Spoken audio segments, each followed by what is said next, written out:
Thank you very much. It's a pleasure to be here. I want to reiterate and maybe expand on a few of the points that Eric made introducing me. I mean, what a tremendous movement Occupy is, what it has been for this last just a few months. It has blown the Tea Party off the pages. I mean, you just remember 4 months ago, the Tea Party was dominating the news. It was dominating the discussions in the country. Everything in the newspapers, on television, was about the Tea Party and the right-wing movements, and that is gone.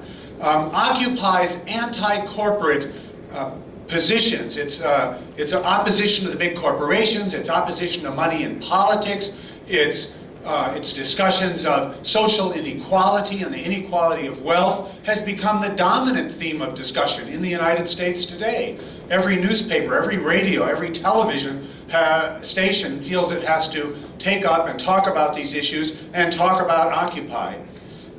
This is, I would say, someone questioned me on this, but let me make my position, and then I'll tell you what they said. I think this is the biggest social movement in the United States in 40 years. That is, since the great movements of the 1960s and 70s for civil rights and against the war in Vietnam, the beginning of the women's movement, and so on.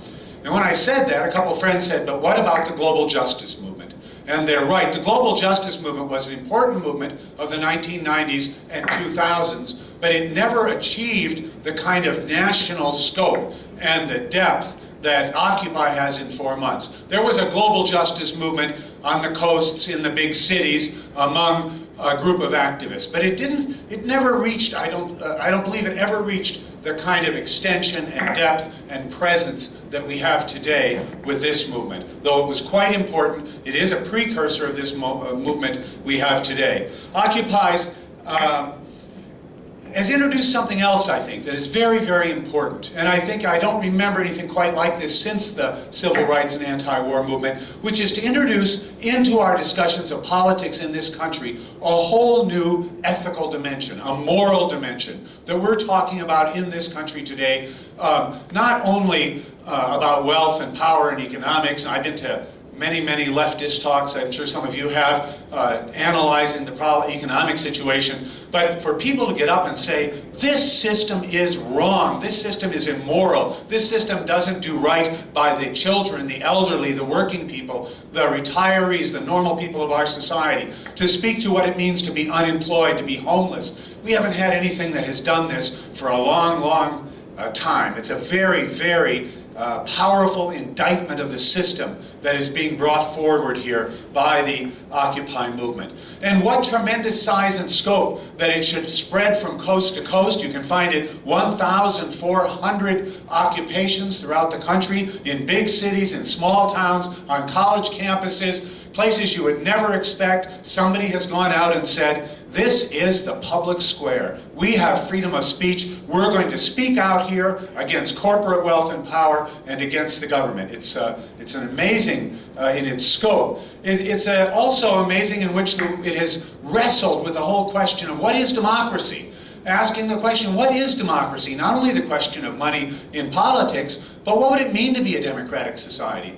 Who gets to participate? How do we get to talk about these things? How should we talk about them? What is the meaning of debate? How should we vote on things? All of these really fundamental searching questions and wrestling with the notion that we ought to work towards a more democratic society. It has incorporated young and old people. When I go to the Occupy sites that I've been to in a few cities, I always find at these sites older people, young people, people who are middle-aged, people who are, and always inspiring to me, that person who says, I just stopped by the Occupy movement today, I've never been here before, I live in the suburbs and I'm working and I have a job, but I want to tell you how wrong things are in our society and I want to be here with you.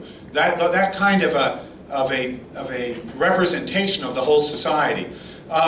This has led to the creation of a new student movement on so many campuses, particularly in California and New York, but across the country. If you saw the New York Times last Sunday in their education supplement that they have about every quarter, they had a whole article on student activists in colleges around the country. And this is very important, obviously, to create a new generation of activists from the colleges, as well as working class youth who are joining this movement in many cities. It's also important to understand, of course, that this movement has an international character from the beginning. It was inspired by what is happening in Egypt. It was inspired by the indignados, the indignant people taking the plazas in Spain. It was inspired by the workers in Wisconsin. And now it has become a movement that also reverberated around the world. When the Occupy movement started here, many people in other countries went, wow, finally the Americans are waking up. Great, let's support them. Let's create occupations in other countries. So I think it's important as a sort of introduction to say this, because I think the way I want to approach this is, I've given several times in my life a traditional, I would say, talk that comes from the socialist left about the importance of independent political action. I believed in that, but I think Occupy forces us to try to think differently about this and maybe think more deeply about it. I don't know how I'll achieve that, but I want to try to approach it differently. Because one of the things that Occupy has done is it has opened up new dynamics in our society everywhere. It has opened up new dynamics between the people who are occupying these public squares and everyone who comes in association with them.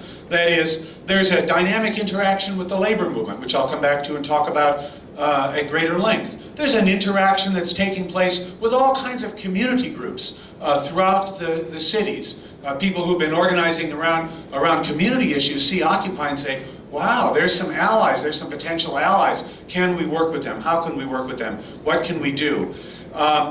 Recently, the Occupy movement, which began as I think an overwhelmingly movement when it first went to Zuccotti Park in New York, of young white people.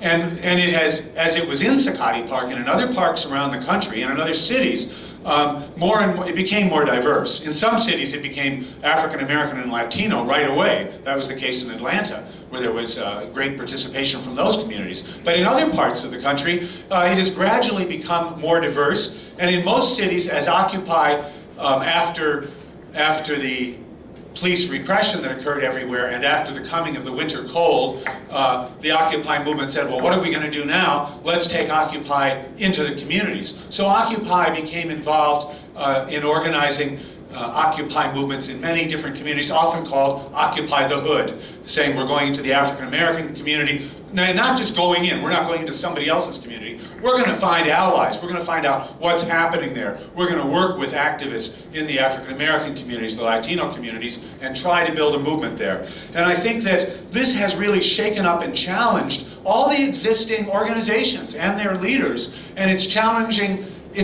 everyone. Well, someone said today, and I was earlier at a conference here, I'll come back to that too, and someone said there that a group of workers had gone to demonstrate here in Cincinnati, excuse me, here in Chicago, I'm in Chicago. Here in Chicago, a group of workers had gone to demonstrate at City Hall, and the Occupy had showed up, and the Occupy people were right in the face of the City Hall, calling mic check, and having a militant demonstration, interrupting the proceedings and so on. And the workers went, well, we should be doing that. That is, there was they were glad to have the supporters there, and they were inspired. You know, the fellow from the union there said, our members were inspired by the courage and the apparent fearlessness of these people. They didn't care about being thrown in jail. They were going to speak back to the City Hall and say, this isn't right to cut these bus lines. This isn't right to cut service to communities in our city after 6 o'clock at night. It's not right to lay off bus drivers and so on. So I think that was quite an interesting interaction. And it seems to me that's where we ought to try to think about how we get to the question of politics. That is, how can we develop this relationship between Occupy and all these different movements? And as we're working together in this, and trying to figure out how to work together, and trying to figure out that dynamic, how will politics spring from that? Occupy has done other things that are probably worth mentioning while I'm here. That is, it has become an important place for individuals, many young people, but also middle-aged and older people who come down to get their political experience, sometimes for the first time. I've seen young people, 18 years old, get up and say, I'm so excited to be here, it's my first political activity. And I've seen a 45-year-old woman come down and say, this is my first political action. I'm here to join you and I want to be part of this. So we have to be concerned about how not only is this affecting these organizations, individuals are going through a personal transformation. And not only by participating, sometimes by seeing this on television, hearing it on the radio, reading in the newspaper. People ask questions, and that is very important in changing them. Another thing that's happened in the Occupy movement that is also something for us to incorporate is it's opened up a whole debate. I find this in Cincinnati. I know it's being reported in many other places that people in the movement are debating. Well, what do we think about this system? Do we just want to reform this system? Do we just want to regulate it? Is the whole system corrupt? Should it all be swept away?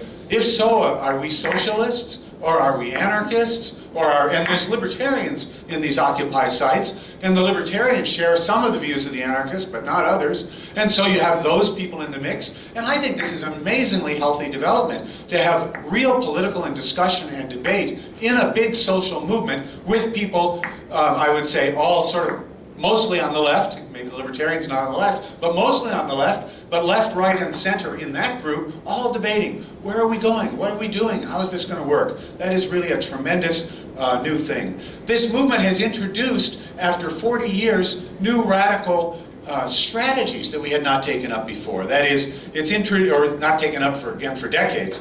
The mass assembly. We have not had mass assemblies in this country since the Civil Rights Movement, and before that, since the 1930s. The notion that a mass assembly of working people has an authority.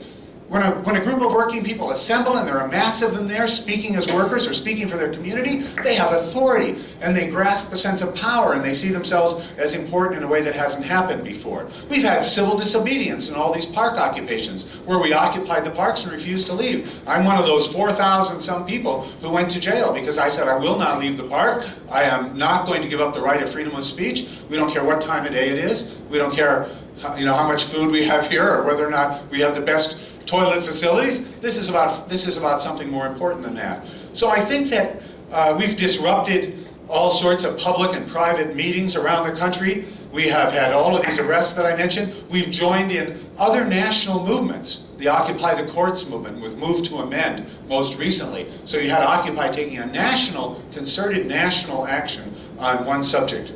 So I think that also, so when we think of the politics, this is part of trying to lay the basis for this idea, I think our politics has to start there. That we're in this wholly new period, new kinds of activities, new interactions with other people, that people are changing their minds, changing their ideas, that they're in search now of an alternative. And as Eric said in the introduction, they're looking for alternatives, and now, for the first time in decades, people are willing to think about alternatives that talk about really changing the character of the system. And that is very, very important. There's been this accusation made by the press, made by politicians, oh, these people out there in the parks, they don't know what they want. They have no demands. And of course, I'm not the first one to say, of course we have demands. We're saying people need jobs. Everyone said that in every Occupy site in the country. People need jobs, and we have an unemployment rate here officially of 8.5% now, but it's really more like 15% for white people. For African Americans and Latinos, it's closer to 30%. We have this tremendous growth in poverty in the country, half the people in the country being considered now to be poor or living on low wages. Of course we have demands. We don't think that's right. People need a job. People need a living wage. Do we not have no demands? Of course. We say we're against all these foreclosures. People ought to be able to stay in their homes. We want something done about that. And around the country, Occupy is participating in movements to save homes. And I know in Cincinnati, we recently did an action in African-American community, visited several foreclosed homes and had people from the community come out and talk about what's happening. In other cities, people have succeeded in saving those homes. In Atlanta, they saved somebody's church as well that was being foreclosed on. So this is part of the agenda that Occupy has. Occupy has no agenda? Of course, Occupy has the agenda of ending the social inequality, where we have a society where 1% is so incredibly wealthy and 99% are not. And clearly many of those 99% are people who are unable to have a decent life in this society at this point.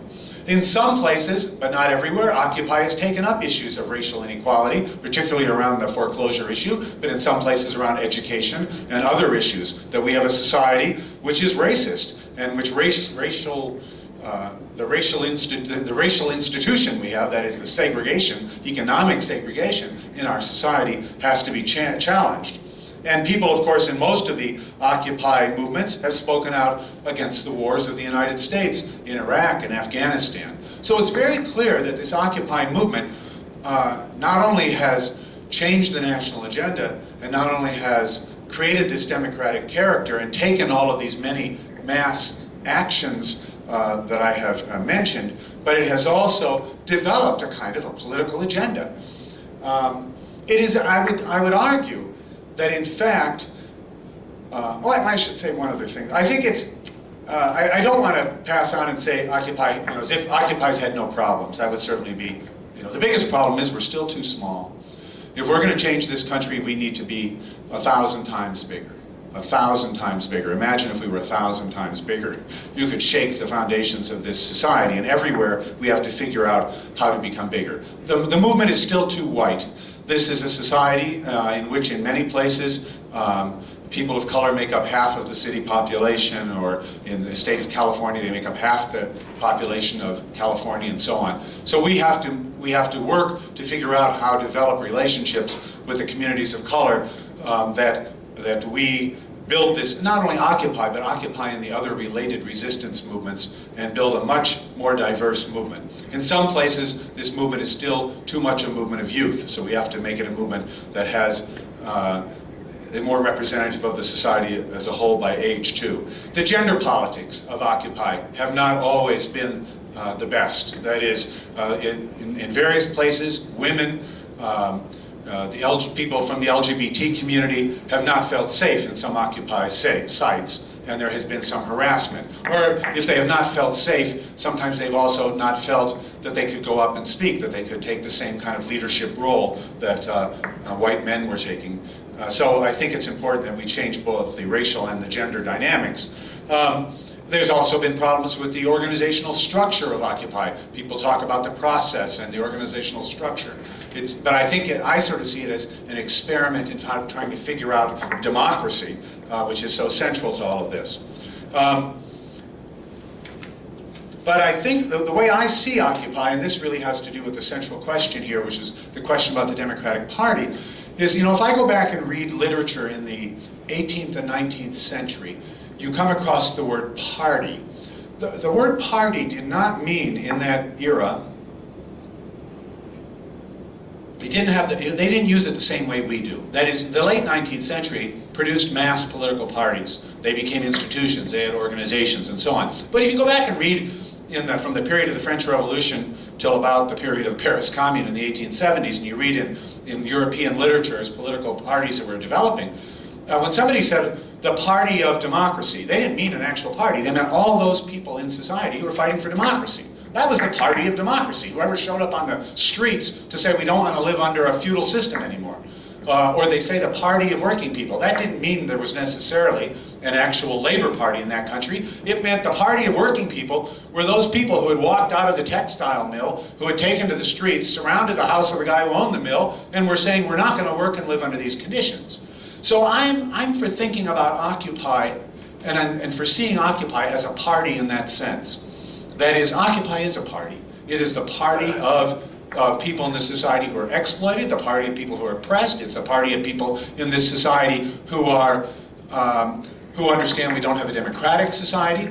I'm not advocating that Occupy become a political party. I want to make that clear. I'm not saying, oh, Occupy ought to go out and run candidates, or Occupy ought to form a formal organization. I'm saying the Occupy movement is a political party in that older sense of the term. It's a mass movement of thousands upon thousands of people in this country with the potential to sort of detonate a bigger mass movement of millions that can set in motion the forces that shake up this political system. That's what it means to be a party, is to be a group that can challenge the political system and say, we want a different kind of power. And that's what I think Occupy is. And I think that That's the way I think of how we should start thinking about responding to the question of the Democratic Party, is from that point of view. That is, my party is Occupy. Somebody says to me, who are you voting for?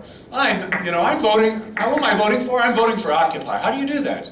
Come on down, take the Occupy, come down and join the occupation. Take the ideas of the occupation to your community. What if we took the ideas of the occupation into the workplace?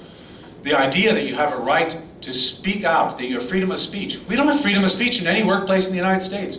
The idea that you had the right to freedom of the press in the workplace, that you could hand out literature in your workplace talking about it. The idea that you had the right to determine how that workplace was run, what it produced, how it produced it, where the profits went, how it fit into our society. What a tremendous thing that would be if you could take that sort of vision. So I'm for thinking about Occupy as that kind of political party.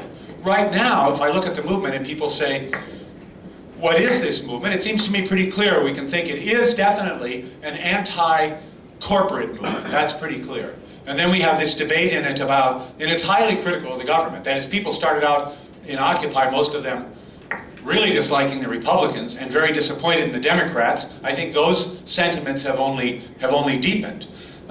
Is it also anti-capitalist? I don't think so yet. That is, in most places in the country where I talk to occupiers, people are critical of elements of capitalism. Some people are, I have people come up to me now in Cincinnati and say, I'd be interested in talking to you about this socialism thing. What do you mean by that? That is, this is a whole new idea in our society. We've had no left in our society for decades. The McCarthy era, and then a long period of economic prosperity did away with our left. And so this is a new thing, but I think people are wrestling with, what is this? People are anti-corporate, they're against this. A lot of them have become against the system, but they wouldn't yet identify the system as capitalism. The system is something about politics, something about corporations, but not necessarily drawing that final conclusion. Is this an anarchist movement? A lot of people say, oh, this is an anarchist movement. Well, I think the movement has been inspired by some anarchist notions of equality, democracy, the right to have to try to reach a consensus, that method. I think that's healthy and good. I think that's a good thing. I don't think it always works, but I think that has been good. But I wouldn't call this an anarchist movement or a socialist movement. But it does have this, but it's interesting, recently, a couple different people have written essays and spoken out. I thought most remarkably Cornel West spoke out and said, we need another revolution in the United States. We've had two and we need a third revolution. So this is a move, and he's sort of speaking as a voice of Occupy in a way. He's identified with Occupy. Well, that's interesting because you have a movement which is not yet anti-capitalist, certainly not socialist, but people want some kind of revolution. So, I'm sort of, with all of you, I think I'm trying to wrap my head around this. What are we talking about? Where are we going here? In thinking about how we relate to the Democratic Party, obviously what this has sprung from are the terrible conditions we've had here on the one hand that I've already mentioned, high unemployment, home foreclosures, and so on. But on the other hand, this tremendous disappointment in the system. The people who were so inspired by Obama's message of change and hope and then felt disappointed in that, who are angry at the Republicans and also disappointed and now angry at the Democrats, the paralysis of the Congress. And of course they have every reason to be. That is, the United States continues to be involved in war, and now this new idea of, well, we don't even need soldiers, we'll just more drones. We'll just send drones to bomb populations in other countries, and that's the way the United States can fight its wars. People are disappointed not only in the economy at large, they're disappointed in things like the Citizens United decision, which gave the corporations unlimited ability to pour money in here. So, but if we want to think then, okay, there's all this, there was on the one hand economic conditions, there's this sense of disappointment that people had, but there's another thing here too, which is we have this movement now of many people who are really become energized and activated and political in this Occupy way. And they're fighters, and they're willing to go to jail. I can't tell you, there's people in Cincinnati, they're willing to go to jail anytime. You know what I mean? And around the country, we have those people now. We're willing to go to jail now for what we believe is right. But on the other hand, let's look at the mass of the American working people. We have a country in which union membership is around 10 or 11% in the entire population. In the private sector, it's only 7%. For the first time in our country, there are more unionized public employees than there are people in the private sector. So that means that we have a lot of workers who've never experienced strikes. We have had no major strikes in the United States for years and years and years now. That is, strikes involving over 1,000 people that go on for more than a few days. We don't have strikes. So we have a working class that doesn't have any experience being a member of a union, except for a tiny percent. We have workers who've never been on strike. We have workers in unions who, though they're a member of a union, they don't go to the union meeting. Because why? Because the unions have been rather bureaucratic. They've been out of touch with the membership. In the recent Teamster election, where there was 3 different candidates, and one of them a reform candidate, in that Teamster election, less than 20% of the membership voted in the election in one of the biggest unions in the United States. So what this tells me, and I should say this is also true, that is, if we talked about the African-American movement, yes, there are local places, there have been important small movements in the African-American communities, but we don't have a national movement of the African-American people in the United States. We have had important movements of immigrants among Latinos, but I don't think I could say we have a Latino movement in the United States, except around the immigrant question. Probably one of the most active sectors, I would say 2 of them in the last several years, were the LGBT community over questions of gay marriage and questions of participation in the military and the environmental movement. But even those movements have been pretty small and not very strong.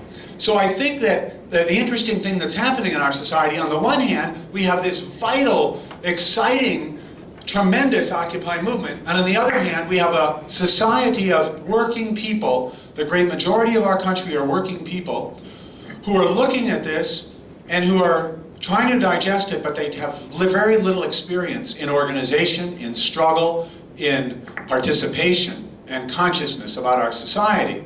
So the dynamic is the interplay between those 2 forces. That's the underlying issue, I think, in what's happening with the question of politics. That is, how do we get to the question of politics? Well, what's happening between this militant minority, which is what the Occupy movement is, even though it's large, and this inert, largely inert mass of the American people who are now kind of looking on with sympathy. All the polls say 60% of the American people like what Occupy is talking about, but they're still not willing to act.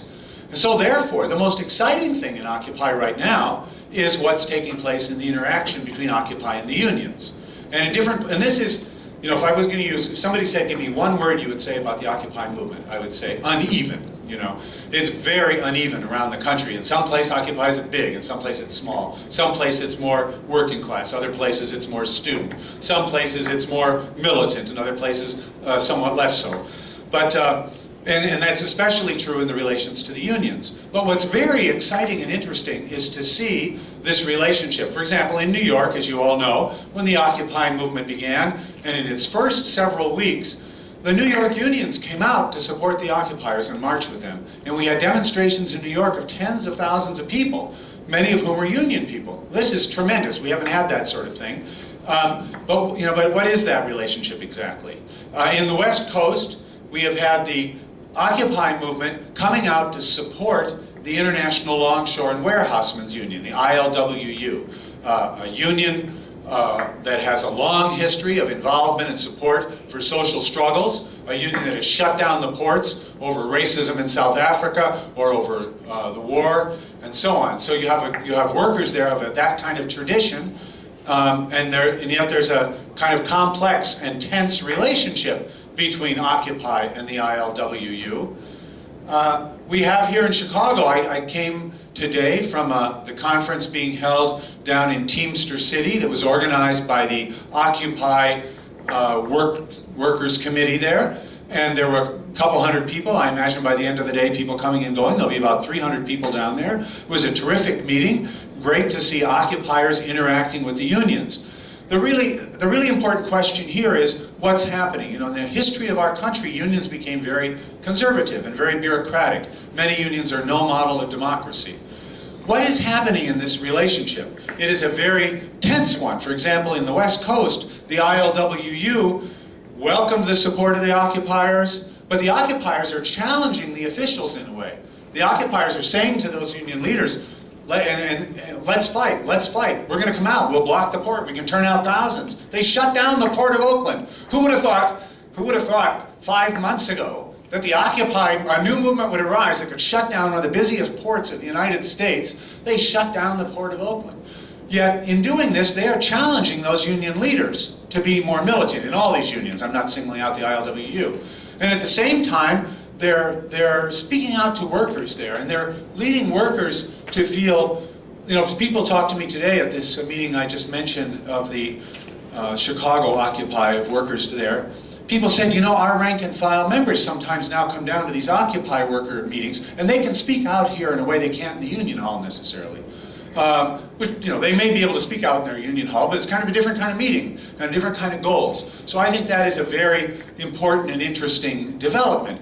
Rank and file workers feel and become inspired by Occupy. They feel more independent-minded. They're willing to come out and challenge their union officials in some cases. I think that will hopefully develop even deeper. That both the union officials will feel challenged by the movement, and that rank and file workers will feel both challenged and inspired and liberated by the movement. To say, just as those workers who showed up for that transit worker meeting here, and to say, oh yeah, we can be like them. Why can't we do that? We can shout down these people at these meetings. We can stand up and fight back. We can be willing to go to jail.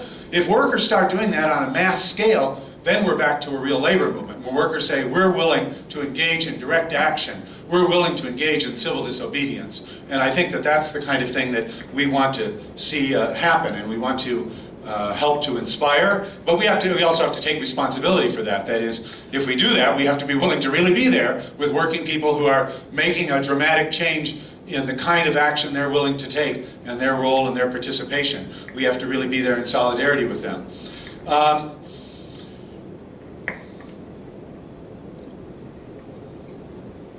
I think that there's also, within this Occupy movement, I find around the country, there are different people on the left in socialist groups who are working there together. In some places, I'm a member of Solidarity.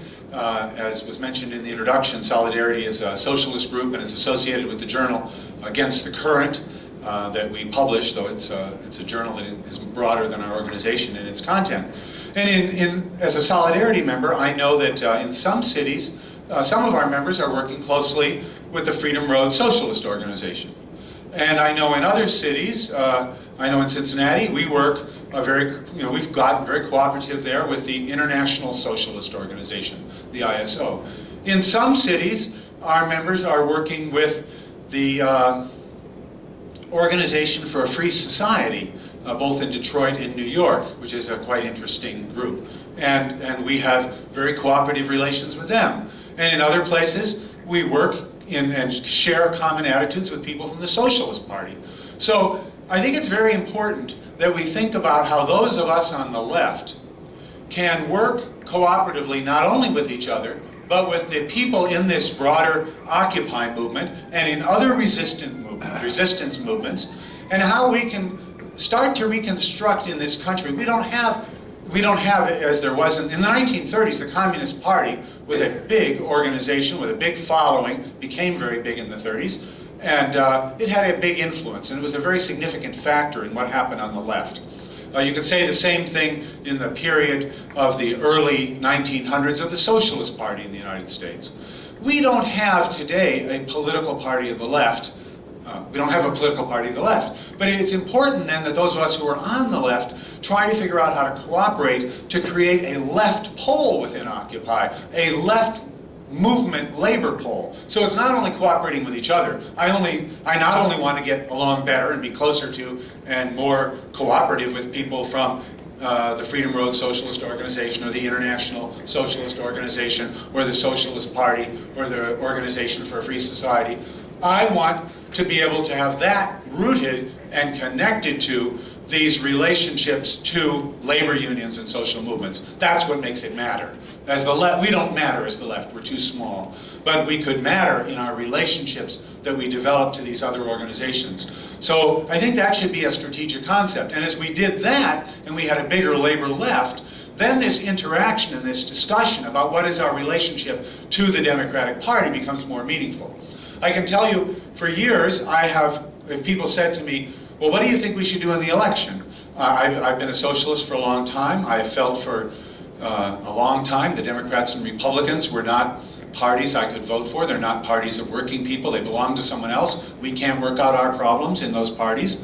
And I would urge people, I would say I think that we need an independent political party to the left of the Democrats that's a working people's party and a party of the African American community and all oppressed sectors in our society, of working women, of the gay and lesbian community. I've argued that for years.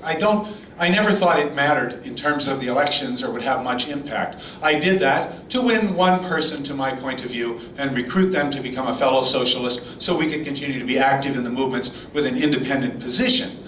But I think this is different this time. I don't feel so comfortable just doing that. Not that I won't do it. I mean, I'll still say that to you if you'd like. Come up and I'll say that to you.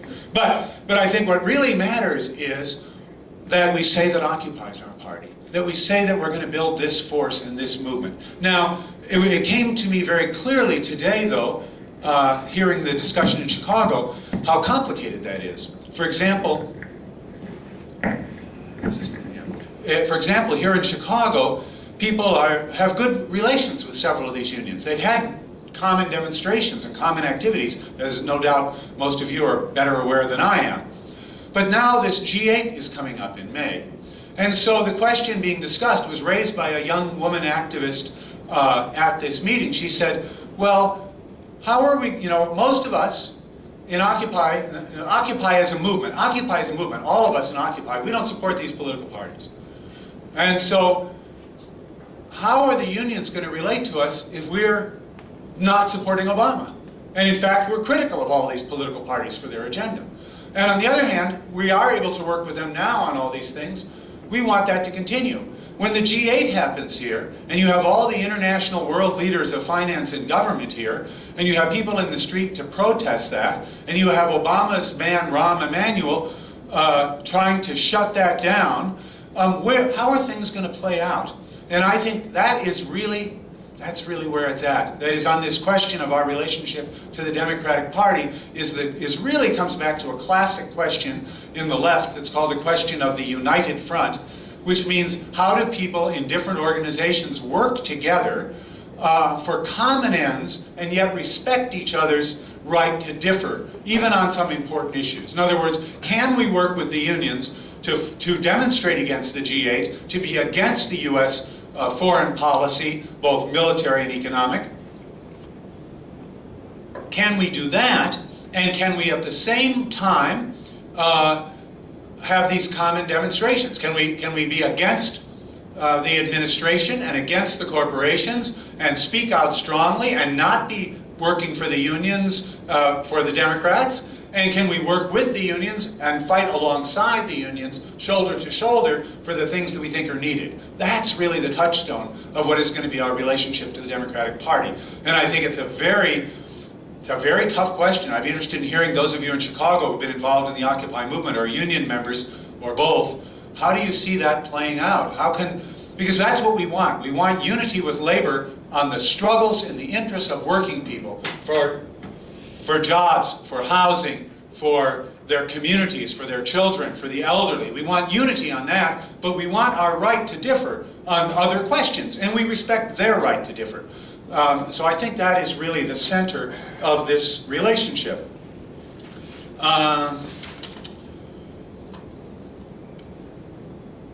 I guess that then comes back, I mean, right at the center of this is this relationship to the unions. This is challenging the officials to really be fighters. I think this has been a great thing to see the Occupy movement coming out there and saying, we're going in the streets, we're demonstrating, we're fighting back, where are you?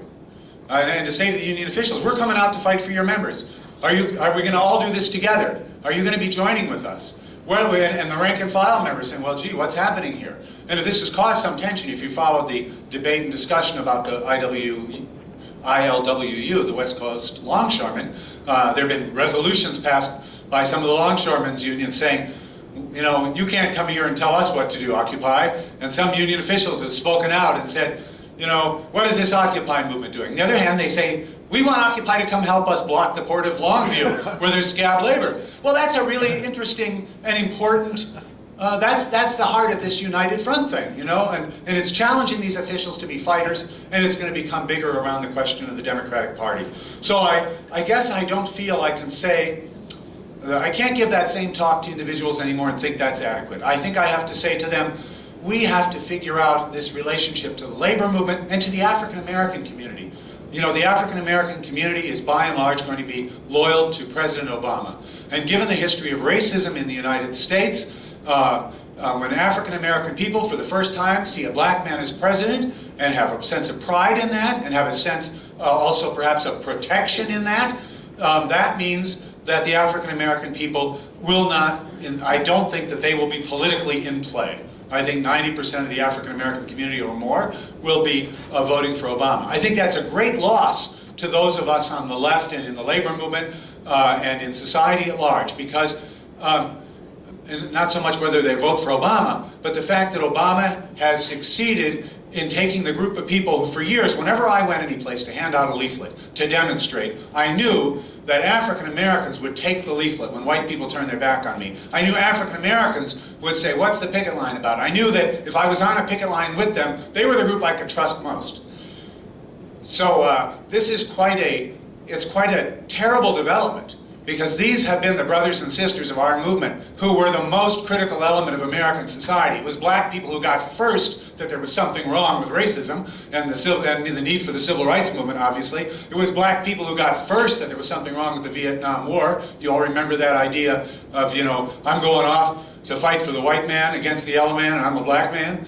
You know, what's happening here? You know, look at my society. So the fact that African American people will not play that critical role, I think, is a big loss, and will be a big loss in this coming election season. But I think we have to say the same thing. That is, we must be on the side of struggles of the African American people to keep their homes, to get their jobs, to stop the state from reducing our services, this whole austerity struggle. We have to be on the same side there.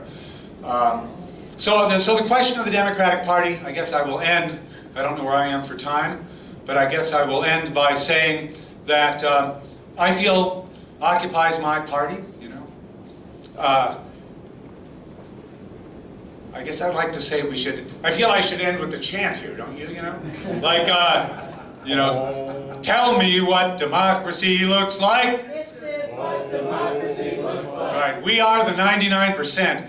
And I think what we have to do is we have to fight to win people to a struggle for democracy, for social justice, for peace in this country. We do it with everybody who fights alongside us. We may differ on the Democratic Party. Let's respect our differences. Let's fight together. Let's build the biggest, most powerful movement we can. And let's challenge people in authority at every level of this society, in every organization and institution, including our own organizations in the working class, that is the union leadership. Let's challenge them too. Thank you very much.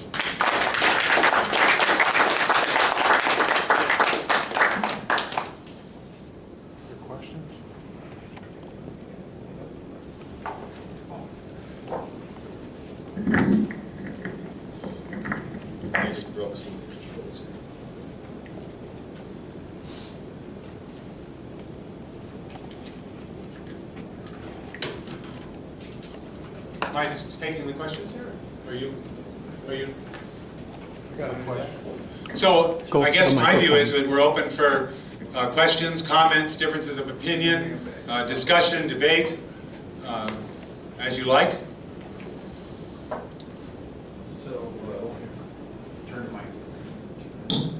Is that better? Yeah, you're on. So thanks, Dan. That was really great. And I have a comment, and I'm not sure if you could react to it, and a question.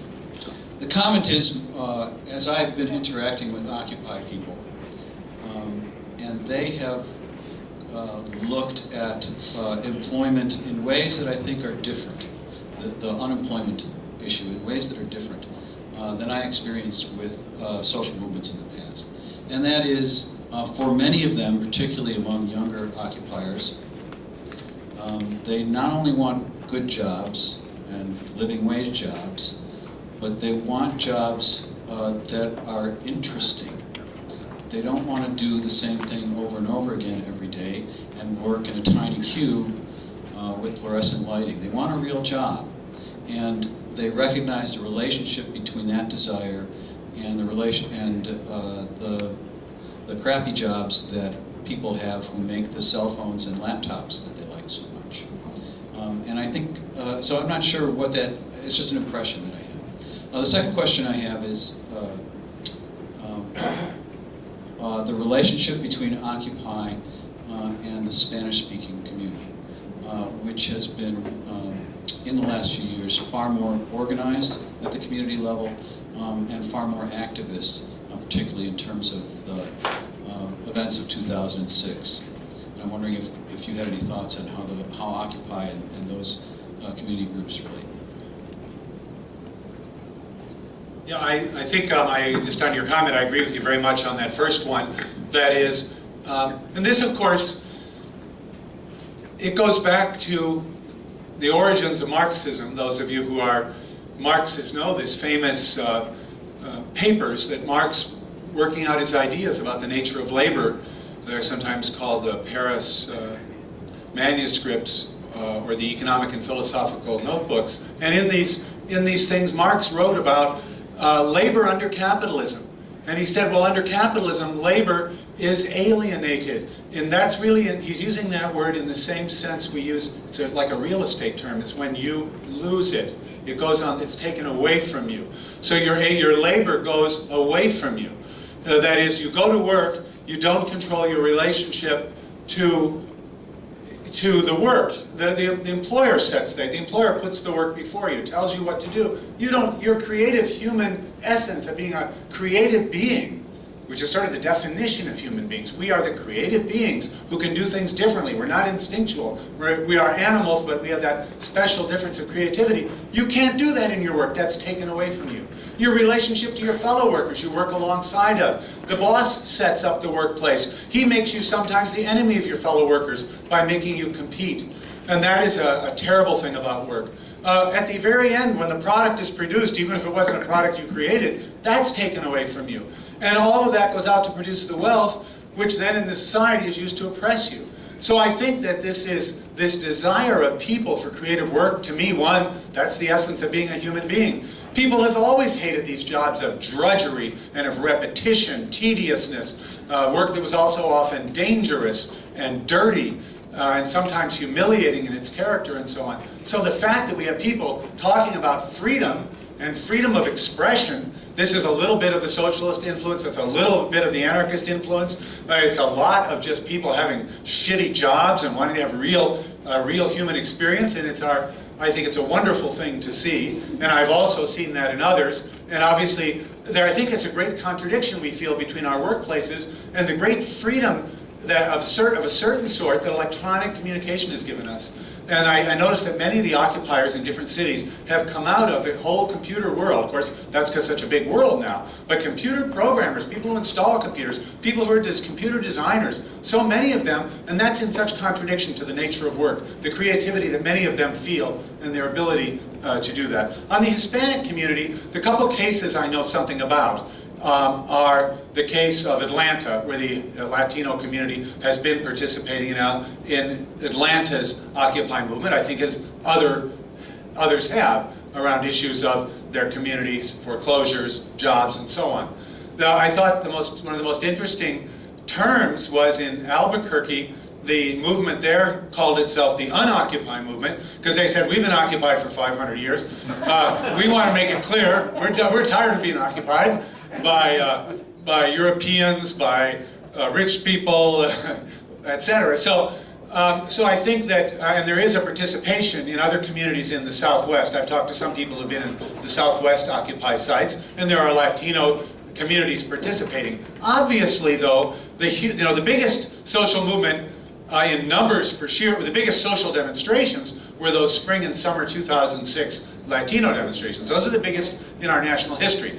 Not quite as a social movement the way this is, because they were kind of a mushroom thing, sprang up and disappeared after being so, a sense of defeat, not winning any reforms on immigration. So I don't think that Occupy has begun to tap into the potential that is felt by people in our society who are Hispanic, Latino people, and particularly it hasn't communicated with the immigrant population, which has such a different set of very serious problems and issues around its right to be here, its right to work here, and facing the most terrible repression. That is, today, the United States, this past year, the recent report says that 300,000 Mexicans were returned at the border. That's down from 1.6 million in 2000, but 400,000 have been returned from the interior of the country. This is the policy of Bush and Obama of roundups around the country, supposedly for people who are Latino criminals, but in many cases, it just becomes an excuse for a general raid, and then you ask everybody in the room, let me see your papers, and then you take them all off and return them all. So we've had a tremendous increase in the repression of the Latino community living and working in the United States in the interior of the country, and that makes it hard for people to participate in Occupy, I think, and we have to figure out how to give people the confidence to do that.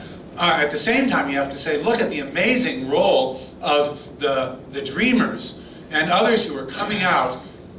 That's a really amazing experience, isn't it? That the Latino kids took over the gay liberation idea of coming out and come out as being illegal. What a tremendous thing. We ought to be able to tap into that amazing spirit. Hi, I'm Guitar Jim. I'm a musician, writer, poet, artist. Now, when the right wing take over, usually I'm the first to go. They have no arts, and they have no music in the schools. That's what the 40-year reign has done. They have destroyed the art and music. You know, they shoot John Lennon, guys like me. But anyway, I wrote a letter to Pete Seeger 3 years ago, and he wrote me back and said, the agricultural movement took thousands of years. The Industrial Revolution took hundreds of years. The information age took decades. So if we use our brains and use it to our benefit, we can maybe get something done. But and then I wrote him back, and about 2.5 years before all this happened, and I says, Pete, the folk movement is going to take several years. And then I thought, when the Occupy movement happened, I says, oh, that's the folk movement. The Occupy movement is the folk movement. And when I told Pete Seeger, the folk movement, like in the 60s, the folks, they called it the folk scare. It was called the folk scare. They had a folk revival in the 80s, which I was the center of, and I got rejected in the 80s. I was the People's Park movement, and I'm a historical figure. But anyway, besides all that, I've been blackballed for many years, and the Occupy movement has given me hope that the people, because you know, the powerful and the wealthy. I got thrown in jail for occupying the subway for singing, and I went to jail for 5 hours, and the court ruled on my favor. And they wanted to slap me with a $45 fine for soliciting and begging, which has been here for thousands of years as they built cities. They're trying to eradicate this. And the poor, they're trying to eradicate the poor, these powerful and mighty men. And my question to you is, stop calling yourself radical. You should call yourself reasonable. Change the word from radical to reasonable, because that's where they're the ones that are radical. That's my question. Maybe you can do that. Okay, I'll think about it. Not a bad suggestion. All right.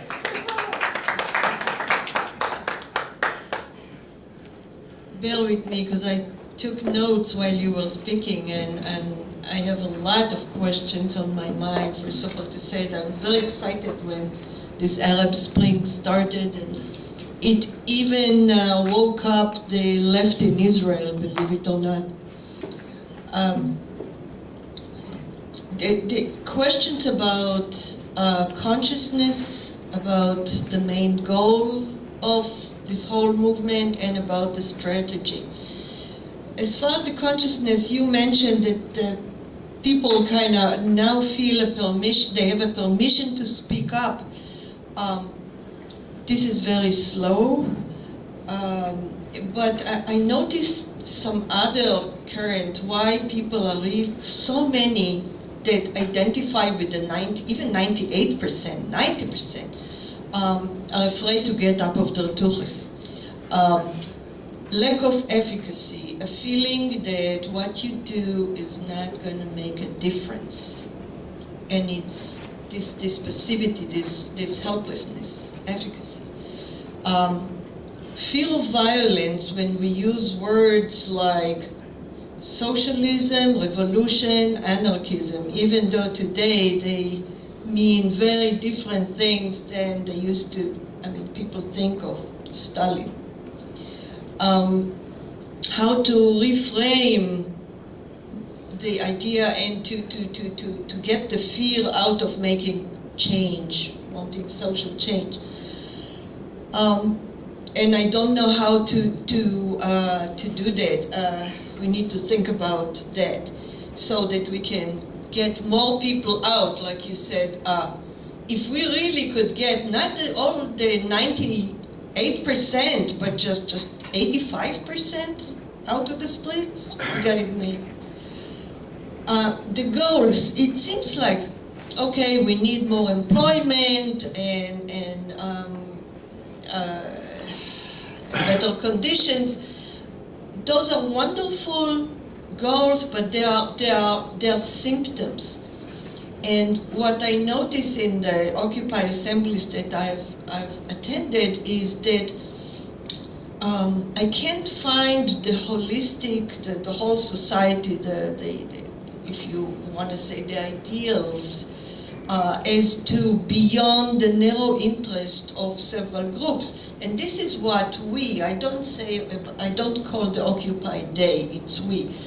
That's why we can't get to a lot of other people. How do we get people to think beyond that? And the goals have been discussed. There are books, there are speakers now, and they speak about the separation of money from politics. How can we clean the Congress? How can we revolutionize the system of campaign funding, right? And it's not just employment. Employment by itself is a way of capitalism to keep running. You know, you pay enough the worker so he can make it by tomorrow. But how to trickle down? So those are general ideas that go beyond the particular situation of one. Because the guys with the white collar who pass by the Occupy always say, of course they are in the streets, they don't have a home, they don't have a job, they have nothing to do. Woodstock. No, there are people there who do work, who are financially secure, and we have to stress it. We are for a major change because this society is so sick. So how do we get to that whole collective kind of thinking? And then the strategy or the way, are we really going through the system? And that has to do with your question about the Democratic Party. Rahm Emanuel is a Democrat, so-called, right? He wouldn't even let us speak when the G8 meet here. I mean, basic rights. The Democrats are funded also by the 1%. So why do we, do we go through the system? Then we will have to really make great compromises and will not get the major change that can make a difference. Or, leave it up to you. Well, those are great questions. And most of those I have no answer for. But because I don't think that they are questions with an answer, they're questions about a process that develops. I do think, though, that one of the terrific things about Occupy, in its rejection of saying we have a list of demands, by doing that, by saying we don't have a list of demands, you know, Occupy generally says, it's implicit anyway, and sometimes it's said, we want to live differently. The way we live is wrong. The way this society, and if you go to Occupy meetings, of course, people talk to you about consumerism. A society built on a consumerism that even if you buy all the crap, doesn't give you a good life. Because a good life is not about how much crap you have, it's about the creativity of your job, and it's about your relations with your friends, family, and community. It's about what's happening with your environment, and so on. So I think that there is that. But I think that what you're asking for only comes with time. That is, this is 4 months. You know, how long does it take to develop a more common view? I think it's just going to take a lot of time to develop what you called the collective thinking, or a collective sense of where we want to go. And I don't think there's any way to get around that. But we should emphasize always, people say, well, what are you for? We're for a society where everybody can have a good life. We don't think you can have a good life in this system. A good life is not really compatible with corporations, with capitalism, with the kind of representative government we have, which is really about corporate power and so on. Finally, about the question of, do we have to work through the system? I believe that most people don't leap to someplace else. They, you know, sometimes some people do, some don't, but mostly people have to go out and say, well, I'm going to go challenge this. One of the stories I heard today at this conference I was at earlier was about people who had gone to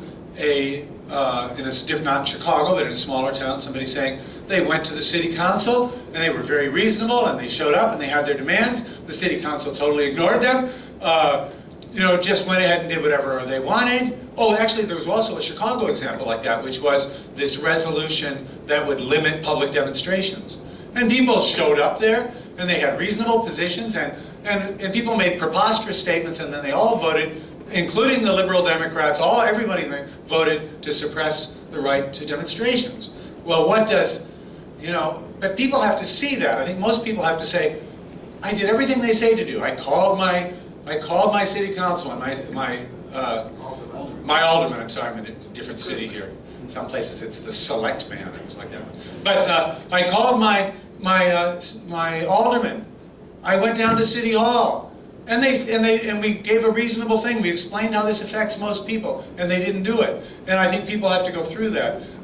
There's a term that comes out of the theology of liberation, which says that we need to accompany people in their struggles. So even if we sort of know better, or we think, hey, I've never seen this work, these guys will never give you that, we have to go through that with people. And sometimes we'll be proven wrong. Sometimes we'll find that people they'll yield to pressure.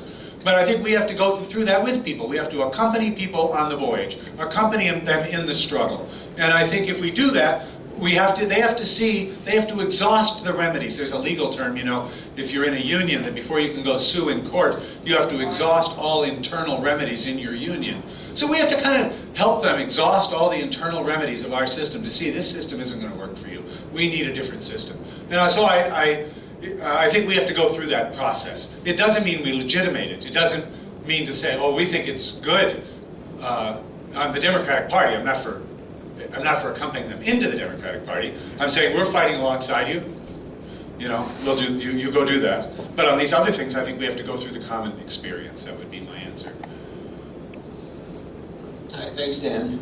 Like I mentioned, next week on the 4th is Mass Action Day against bombing Iran. I remember when Reagan said once the Soviet Union was gone, it was the cause of all wars. We would have no more wars. We would all get a peace dividend. I'm still waiting for my check. The G8 meeting also included a NATO meeting. I don't know why NATO's still here. It was a bulwark against the Warsaw Pact. The Warsaw Pact is gone. Why isn't NATO gone? It seems like it's just a gang of thugs to intimidate people that are sitting on land that we would like to control. Thank you for saying all of that I can't say everything, and I'm glad you said that. Well, my main question is, I don't think the Constitution is compatible with democracy that we have now.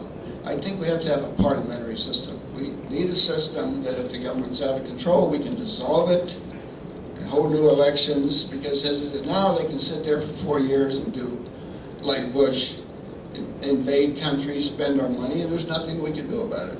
So if we had a parliamentary system, then we could dissolve and have no elections, we could keep some track on that. So I know you're mentioning the Democratic Party or what we could do, so I think only a parliamentary system could bring democracy to us.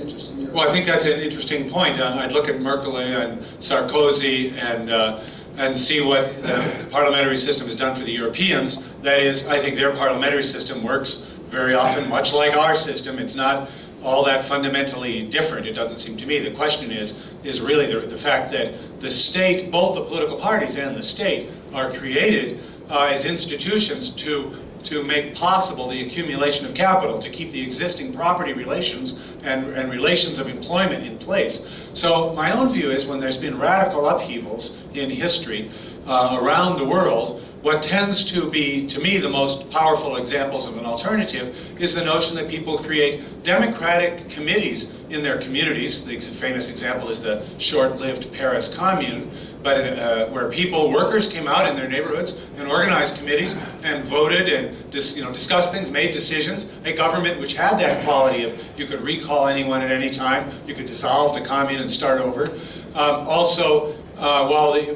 It's a big problem, as another speaker mentioned earlier, the identification of socialism with the Soviet Union, with Joseph Stalin, with other Stalinist states or bureaucratic communist states.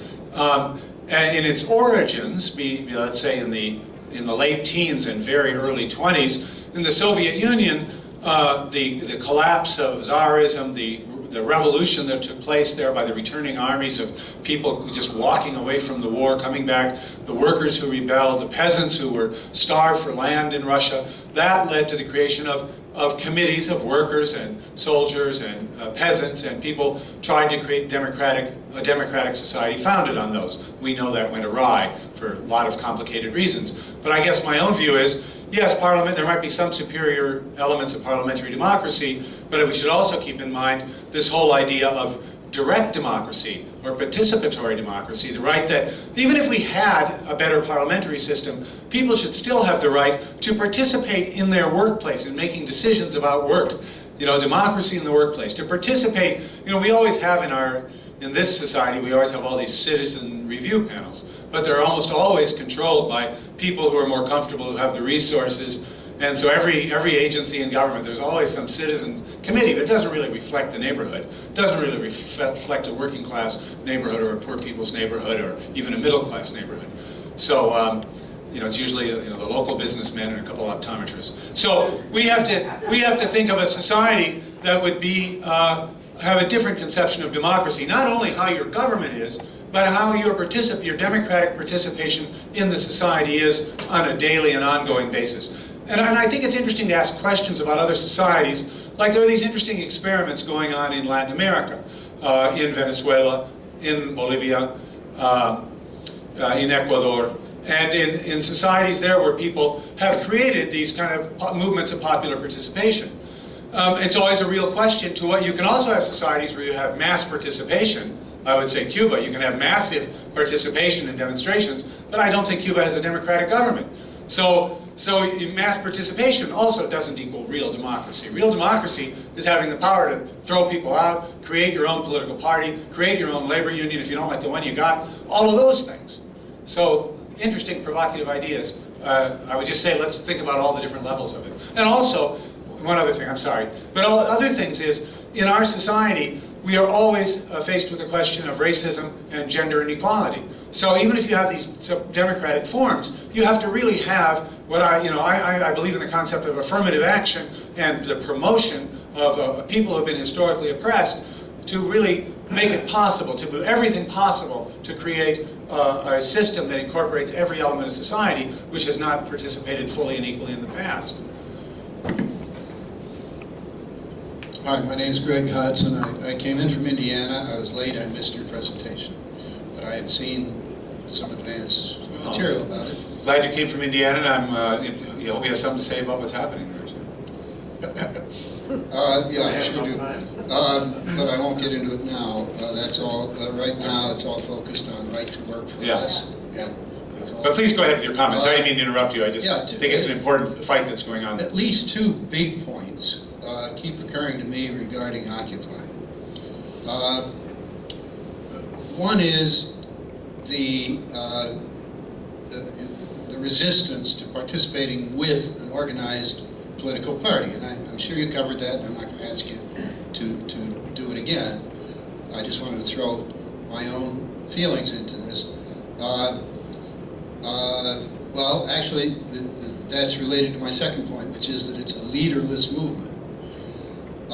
What we saw in Egypt when they had their Arab Spring was a great degree of apparent success, but when they reached the point where it was clear that the government was in a position where it had to negotiate with them, they didn't have anybody to send to negotiate on behalf of the revolutionary people. So I think it is imperative that we have more leaders emerging among the Occupy movement, if not only for that reason, but for the far better reason for having any leaders or managers, which is to keep the movement going, to keep its temperature high. But as far as associating with a party, and we only have two, and I agree completely that we'd be in better shape with a parliamentary form because we could have an entire party, for example, devoted to the needs of the poor, as an example, instead of our jurisdictions being so narrow, and instead of all of our parties, both of our parties, having, as you pointed out, to work with the rich in order to get reelected. But until that happens, I would like to see something occur along the lines of the Tea Party, where they have forced the Republican Party to the right, and I suspect that we could force the Democratic Party to the left. We have Dennis Kucinich speaking his mind and being true to his beliefs. But if we had 50 like that, and of course he's easily sidelined, but if we had 50 like that, I think we could begin to make change. I do not, in my wildest dreams, see our movement making change overnight. Just won't happen. We run out of steam too early. People get bored hearing the same old stuff. But if we could infiltrate a system that already has a structure, already has a method of achieving laws, and affect that in some way or another, influence it to the left, I think we would be able to make some real progress instead of someday telling our grandchildren we were around during that year when there was an Occupy movement. Well, I'm glad you raised those points. I did address some of them, but this idea that we could infiltrate this structure, I think, is fundamentally not possible. That is, the Democratic Party is a structure created from the beginning, well, various evolutions, let's say since the 1930s anyway, is a party that exists. In the 1930s, it became the party that saved capitalism. That was its job, to prevent radical transformation in the United States by making concessions. And it's not a party that we can take over. It's a party that is financed by big capital. It is peopled by people who come from the big corporations. It does not have an agenda that speaks to our needs. And if you just even look at what happened, Jesse Jackson, was doing this campaign, and they went back and said, well, it takes two wings to fly, a left wing and a right wing. And he took his movement back into the Democratic Party, and the movement died there. That is, his idea of the Rainbow Coalition had no impact whatsoever. The Democratic Party moved further to the right after his movement died there.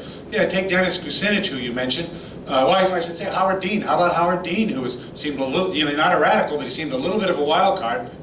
They got rid of Howard Dean right away. And I think if you look at Dennis Kucinich, I remember, was in favor of a national health care plan, wasn't he? And then the president said, how'd you like to go for a ride in Air Force One? And then, I don't know what he said to Dennis. I don't think he had to say anything to Dennis. Giving him that ride on that plane was his notice. You better toe the line or you will go down. So I don't buy the notion that we can take over. I think if we go into the Democratic Party, our movement will be neutralized. It will serve their purposes. I hadn't recommended taking over. Yeah. The Tea Party has not taken No, over I understand. the Republican Party. But if you can't take it over, that's what you need to do. We need to have a party that can fight for us. And I think we'll be neutralized there. Dream on. And,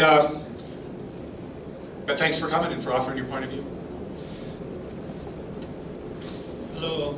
I was very, very energized by the Occupy movement. I never felt part of the political system in the United States. I was out of it. Can you speak a little closer to the microphone, because you're saying important things and I don't want them to be lost. Okay. I was very energized by the Occupy movement. I never felt part of the political system in the United States. I left Argentina before the horrible things that happened later on, so probably I am alive because I left on time there, because of my naivete of challenging different thoughts or attitudes would have put me in big trouble down there. But even here, I couldn't participate with anything. It was empty promises and things.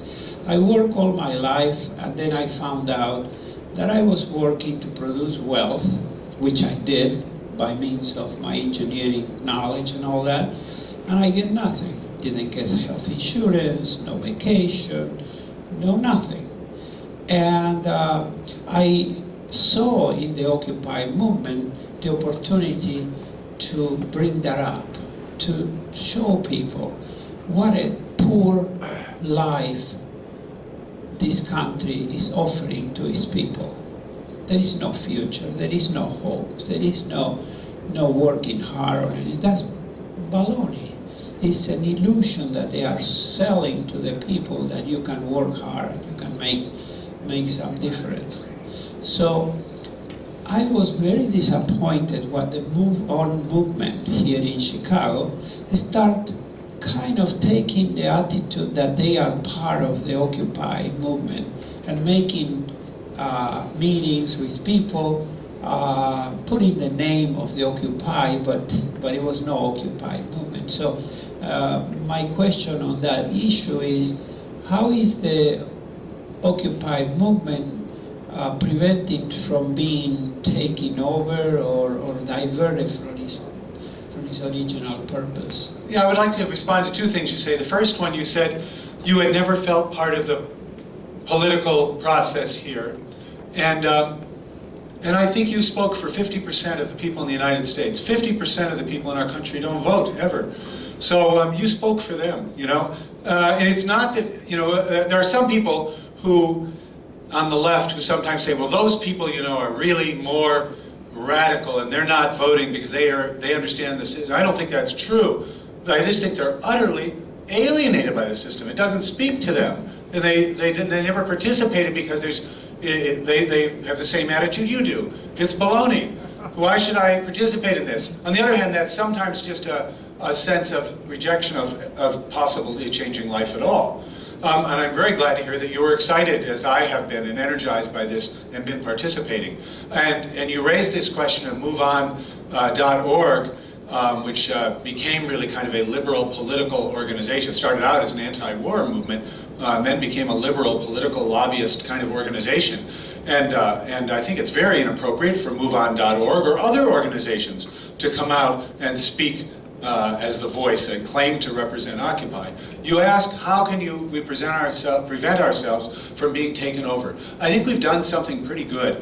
I mean, I feel that we're pretty slippery, you know, we're kind of covered with oil. It's kind of hard to get a grip on us. And that's great because, and one of the things that has made us such a slippery bunch of characters is that we have we are the 99% slogan. That is, we are, you know, the way that the left organized in the past, which always made it open to co-optation, was to say, oh, we're against the danger of the far right. This was, of course, the line, and is still the line. People in the Communist Party, some people who come out of other left organizations, we have to be against the far right and go with this and be on the side. And of course, if you accept that, that makes you immediately open to co-optation. But if you say, we're the 99% and we're against the power of corporate wealth in our electoral system and against the banks in our electoral system, well, as soon as you say that, you're not co-optable in the same way. I think that that core political idea is a great political idea. Now, I also, though, do see other things happening, and I know from the past experience here in Chicago and in other places where leftists, you know, when that Democratic Party gets going, they have a lot of money. They have tens of millions of dollars that their corporate friends are getting them, and they're going around offering jobs to people. And they're going to be coming around the movement, and they'll be looking for that person who's making a speech at Occupy, who's brought a group of people to Occupy that labor, and they say, hey, you know, and people don't have jobs. People need jobs. I have a couple friends in Cincinnati who are people I respect. I love them in a couple of cases because we've fought together for 10 years. Some of them that I began working with, we began fighting against the racism of the police and the violence of the police in Cincinnati 10 years ago when we had a string of African-American men killed. And some people who need jobs have taken jobs with unions working for the Democratic Party or directly for the Democratic Party campaigns. So I think that's a very serious problem, to come in and pick people off and bring them in. And of course then, sometimes when people get that, they go, wow, they gave me a job and they gave me a little office. It may be one of those cubicles with fluorescent light, but it's the first time they had an office. And hey, I got a little budget. Maybe I got a car I can drive around. And they invited me to have dinner and look at, wow, they have really cool chicken wings and free wine. And so gradually what happens is people, those are the small blandishments of power, but it does change people's minds. And oh, you got to meet, we're gonna go talk to the mayor. Well, I always thought that guy, Rahm Emanuel was a shitheel. And then I shook his hand, and he was a really nice guy when I looked him in the eyes. And I've heard that story 100 times from people who are on the left and who become drawn into this political process. So there is no guarantee against that, except we have to fight to keep people on our side. And of course, it's going to be poverty and lack of jobs, so we'll get some people to do that.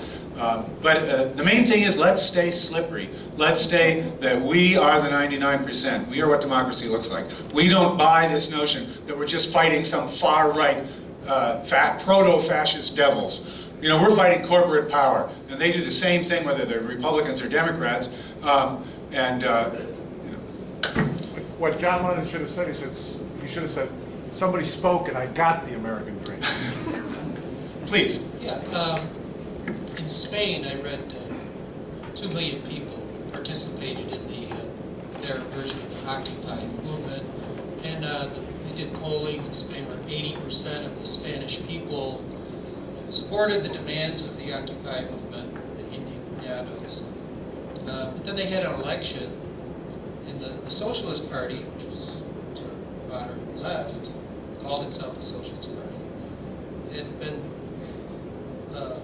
in charge during the economic problems and austerity program that they put in to cooperate with the international finance. And in the election, get closer to the mic. In the election, the right wing won. My question is that if by some chance after this whole election, the same thing happens here, where there's a much, in proportion to the population, a much smaller proportion of the population participating. What do you see as the future of Occupy under that possible, I think, likely scenario? The crystal ball, do you have that here? You know, I don't. It's a kind of question. What do you do with the? You know, it's the kind of thing you can't predict. I mean, I think though, if Occupy has the position that whether or not people, some people in Occupy are going to go vote for Democrats, okay, but we're not putting it. You know, our movement is building the movement, and if we have that view that we are building our movement and we're fighting on whether Obama's elected or whether who knows is elected, then in any case, we have to have that attitude. People will be depressed by that, but many people will also be angered by that. I think part of the origins of the movements here go back to the election in Florida. They go back to the sense of that elections are stolen, that people are disappointed in the electoral system, and so on. On the other hand, there's a thing to be aware of this, that we know in the history of democratic societies in the 1920s and 30s, that when people become very, very disappointed in democracy, and they don't see the left winning, there are people who will turn to the right because they feel democracy doesn't work. We want somebody who will straighten this system out. We're tired of it. So there's always that kind of a danger of a flip of consciousness of some activists who move from left to right on the grounds that they hate the system and they want answers. I don't foresee that happening. I don't think there's any way to answer your question. Also, because we have no idea yet of exactly what the character of the election will look like. But the Republican Party has provided us infinite hours of amusement and occasional moments of feelings of horror. But I don't think we know what the election will look like. Just a point of clarification, we were in Spain when that was happening last year, and we actually were in a very small town that wasn't even a university town, and several hundred people gathered every day for a week in the public square. So it was an amazing experience. But the difficulty with the elections were that the Socialist Party that was in power before was extraordinarily corrupt. And so there were very good reasons for voting it out. Unfortunately, they voted for people who were very conservative and very right-wing. Well, I thought he had said that they had pushed, that their party had pushed a social democratic platform, but I'm glad you had the corruption element. Thank you for... Oh, no, yeah, that was part of it, and just exactly what you just said about, that people go from the left to the right because of corruption, mismanagement, and incompetence on the left. There's also been the idea in Mexico, when Fox was elected in 2000, there's another thing that happens in people's minds that flows from what you said. In Mexico, they called it el voto útil. That is, they had tried to elect a leftist president in 1988, and the 1988 election was clearly stolen by the government, and the guy that they had voted for did not come out and try to create a national massed protest, that is, Cuauhtémoc Cárdenas. I actually asked him why. I spoke to him and said, why didn't you do that? He said, I didn't want a bloodbath in Mexico. But in any case, people became convinced you could not change the political system in Mexico on the left, so they would therefore cast the useful vote, as they called it, on the right in order to break the power of the PRI, or to punish. So I think in Spain it can also be a punishment vote, where people say, well, the SP sold us out, so we're going to give you the finger by voting against you, even though we don't like your politics. I don't know enough about the Spanish situation to know if it was a punishment vote. Just a short comment about Spain. My daughter has been living in Spain for 10 or 12 years, and we're conversing now, and I'm telling her, cool it a little bit, or she's still an American citizen. My point is that don't forget about the 2 million people that because they will not, the story is, sure, the fascists have got back in power, but there's still the people that they want to, the middle class, that they're still getting the money from for the deficits, and they won't take it. Rome blowing up the government buildings.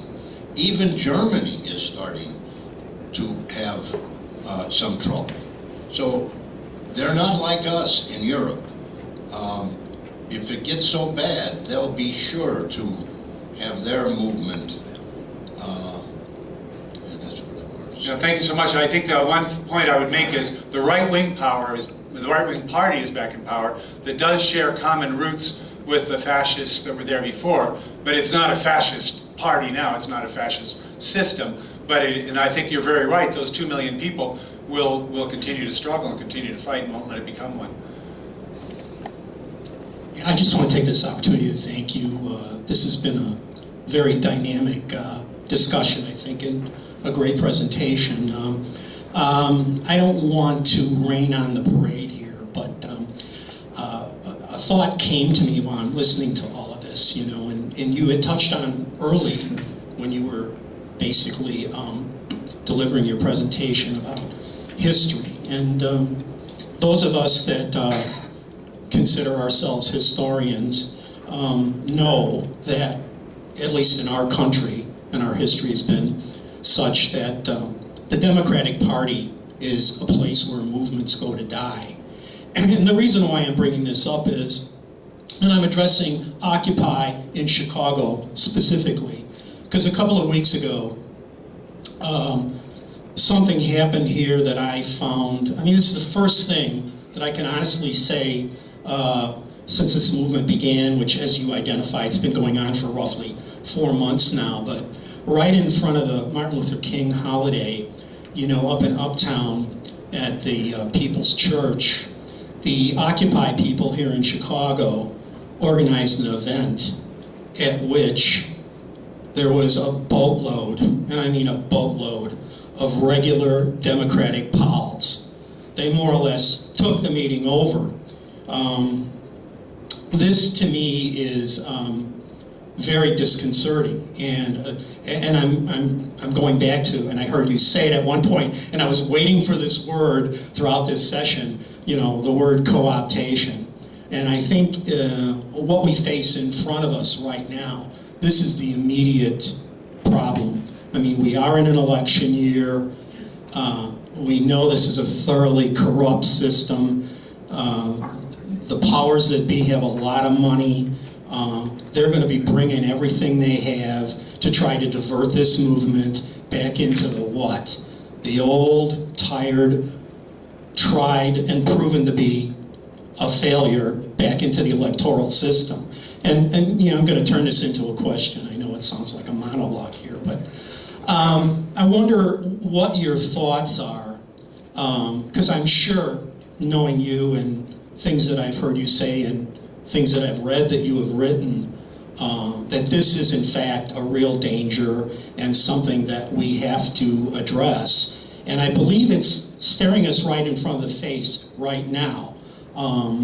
So before, you know, we get the party hats on and start blowing our horns, this is something we need to be thinking about, and how are we going to handle this? No, you're absolutely right. I think it's come up in various ways here. It's come up with MoveOn.org, which is a mobilization organization for the Democrats at this point. It comes up around, in not only here, in other cities where politicians show up, and they want to be seen there, they want to be known. I was a friend of, you know, when we were occupying the park, Mayor Mallory, Democratic Party guy, came down to our occupation and visited us and smiled and talked with us and wanted his picture in the paper talking to us just before the police came and threw us in jail. So this is something that's happening everywhere in the country. It's even more interesting in a place like New York, where the Democratic aldermen, particularly in the Spanish Harlem, lead demonstrations and mass marches of people to come down and join Occupy. And of course, that's really where you see the really shrewd Democrats. That is, if Occupy continues to grow and be dynamic, there will be Democrats who will be smart enough to figure out that they want to ride the tiger. Most of these Democrats, you know, they'd be clawed to death in a minute, but there will be some people who will figure out, how can we ride the tiger? How can we, you know, get on the back of this Occupy thing and ride it to power? And the way they'll try to do that is by supporting it, bringing their people to it, they're getting arrested with it. In New York, the aldermen have been arrested with Occupy to show their legitimacy as part of the movement. But of course, that's also to build these bonds to the Democratic Party. So and I don't think it's an easy question of how do you challenge that? Because do I tell this alderman who shows up at a meeting, who got arrested like I got arrested, that and who brought 5,000 people to march down and join the demonstration, that they're not part of the movement? How do we deal with that? I mean, I think you can say, well, you're part of the movement, but you're not welcome to politic here. You're not welcome here to be a Democratic speaker or recruiter. It's a tough question. I don't have an answer. Thanks. Thank you. This is the last question. I was quoted, that line you said about Democratic Party being the place where movements go to die, a line many of us have used. There was a little article in the glossy 1% Cincinnati magazine where I'm quoted saying that, just so you know I'm okay. Just a very, very quick comment about how sometimes things have what we sociologists call unintended consequences. A number of liberals, we've all known them, bless their darling hearts. I'm thinking, for example, Robert Wright, Katrina Vanden Heuvel. They're all saying that as a result of the Occupy movement, the Democratic Party is giving us the bullshit that Obama gave the other day, and ironically enough, may actually help get the Democratic Party reelected to continue to fuck us over. And just, one of those ironies, not that any of us would want to see a President Gingrich or Bachmann or anything like that. The other thing, in terms of my own little pessimism, because I go both ways on these, one of the things that is happening, we are seeing that at the macro level, the economy is starting to move and move up. Now, going to what you were saying before, let's just imagine that by the time the election comes, unemployment is down to an official 6%. Now, most of us know that most of those jobs that are being created are going to be shit jobs. But nevertheless, I don't know if this would have the power to take some of the steam out of the movement, even though, as you point out, there's a lot more things that are at stake than just unemployment rate. They're just comments. So that's what the political analysts are saying, that may do that. I think we have to also think, though, that this recovery is going to be interrupted by the euro crisis, that other economies like Brazil, which were growing very dynamically, are stalling out, that if the United States stalls out, China stalls out. And so I think that I do not foresee this economic crisis coming, making a big turn for several years. And it may be that there's a little bit of, help for Obama in that, but I don't think that'll be the key thing. But we'll find out. I want to say it's, as it has been before here, a great pleasure to be with you, to be back in Chicago, to speak with all of you, to see many people here are participating in and inspired by the Occupy movement, and I really always feel now when I'm with the occupiers, like, these are my people. So great to be here. Thank you very much.